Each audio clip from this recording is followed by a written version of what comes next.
حق پر قدم جمائے رہو چاہے زندگی چلی جائے، یہ کہنا تھا امام حسین رضی اللہ تعالیٰ عنہ کا۔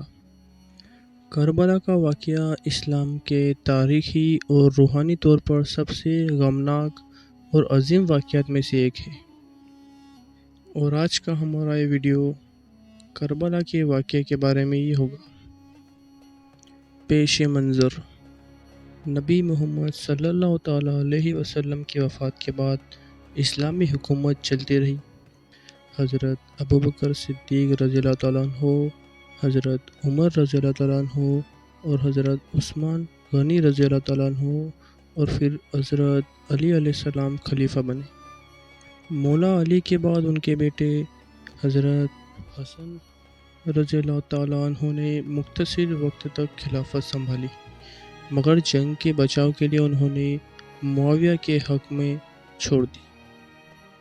معاویہ ابن ابی سفیان کے بعد اس نے اپنے بیٹے یزید ابن معاویہ کو اپنا جانشین بنا دیا۔ یہ کام اسلام کی ریاست کو باپ سے بیٹے تک وراثت میں دینے کا پہلا قدم تھا، جو اسلام کے اصل جذبے کے خلاف تھا۔ یزید کی بیعت کا معاملہ: یزید نے سب سے بیعت لینے کا حکم دیا، مگر حضرت امام حسین رضی اللہ تعالیٰ عنہ نے نبی علیہ السلام کے نواسے تھے، انہوں نے انکار کر دیا۔ ان کا کہنا تھا، یزید فاسق اور ظالم ہے، میں اس جیسے آدمی کی بیعت کبھی نہیں کروں گا۔ یہ انکار صرف اختلافی فیصلہ نہیں تھا، یہ حق اور باطل کے بیچ جنگ کا آغاز تھا۔ مدینہ سے مکہ، پھر مکہ سے کربلا۔ جب یزید کے لوگ امام حسین کو بیعت کے لیے مجبور کرنے لگے تو انہوں نے مدینہ چھوڑ دیا اور مکہ چلے گئے۔ وہاں ان کو کوفہ سے ہزاروں خط آئے، جس میں ان سے درخواست کی گئی کہ وہ وہاں آ کر ان کی رہنمائی کریں۔ حضرت امام حسین نے اپنا بھائی مسلم بن عقیل کو پہلا کوفہ بھیجا۔ پہلے تو لوگوں نے سپورٹ دکھایا، لیکن پھر گورنر ابن زیاد کے ظلم سے مسلم بن عقیل شہید کر دیے گئے۔ امام حسین کو یہ خبر ملنے سے پہلے ہی وہ اپنے 72 ساتھیوں کے ساتھ کوفہ کے لیے روانہ ہو چکے تھے۔ کربلا کا میدان: جب امام حسین رضی اللہ تعالیٰ عنہ کربلا یعنی کہ آج کا عراق وہاں پہنچے تو یزید کی فوج جو کہ 30,000 کی تھی، انہیں وہیں روک لیا، ان کا پانی بند کر دیا گیا۔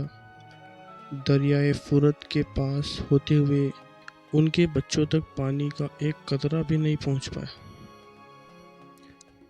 عاشورہ کی رات: امام حسین نے ایک رات کی مہلت مانگی، عبادت اور تیاری کے لیے۔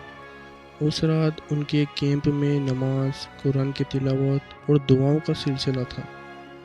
ساتھ ہی انہوں نے اپنے ساتھیوں کو کہا، اگر کوئی جانا چاہتا ہے تو چلے جائے، دشمن صرف مجھے چاہتا ہے۔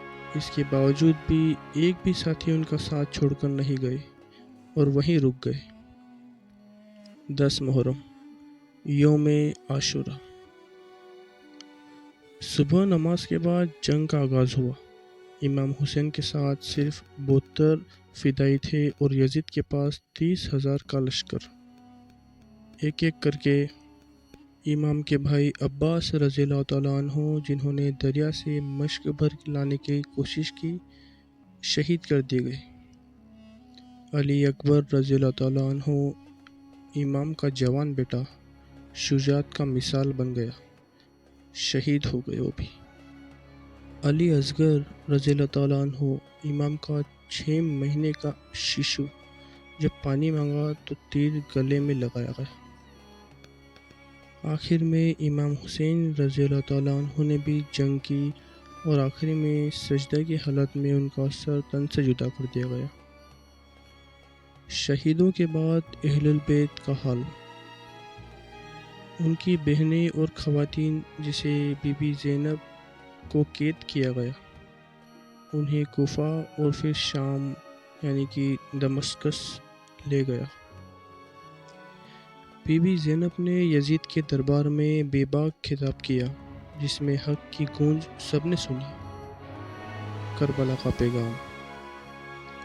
کربلا صرف ایک جنگ نہیں تھی، یہ حق اور باطل کے بیچ فاصلہ تھا، ظلم کے خلاف خاموشی توڑنے کی مثال تھی، اسلام کو سیاست کا غلام بننے سے بچانے کی کوشش تھی۔ امام حسین رضی اللہ تعالیٰ عنہ نے صرف ایک فوج کے خلاف نہیں لڑا، انہوں نے ظلم، بے انصافی اور دھوکے کے خلاف آواز اٹھائی۔ ہر زمانے میں کربلا کی یاد ہمیں یہ سکھاتی ہے کہ جھکنے سے بہتر ہے کٹ جانا۔